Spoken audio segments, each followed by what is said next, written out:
ڈاکو ملک یونان میں ایک قافلے پر ڈاکوؤں نے ڈاکہ ڈالا اور جتنا زر و مال اور اسباب ملا لوٹ لیا۔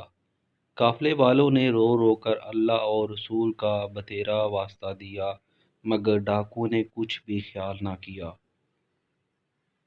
اس اتفاق سے قافلے میں لقمان حکیم بھی تھے۔ قافلے والوں نے ان سے کہا کہ آپ ہی ذرا ان کو سمجھائیں اور پند و نصیحت کر کے راہ راست پر لائیں تاکہ اس کثیر مال میں سے کچھ تو چھوڑ جائیں اور ہم لوگ رنج و غم سے نجات پائیں۔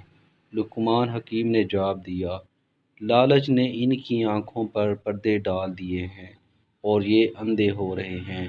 ان کو نصیحت کرنا بے فائدہ ہے اور ان کے سامنے حکمت کے موتی بکھیرنے پر مجھے افسوس آتا ہے۔ دیکھو، اگر لوہے میں زنگ لگ جاتا ہے تو اس کا تار نہیں کھینچا جا سکتا، یا اگر کوئی چاہتا ہے کہ پتھر میں میخ ٹھونکے تو نہیں ٹھونک سکتا۔ اسی طرح بد باطن سیاہ کار کو نصیحت کرنا اپنا وقت ضائع کرنا ہے۔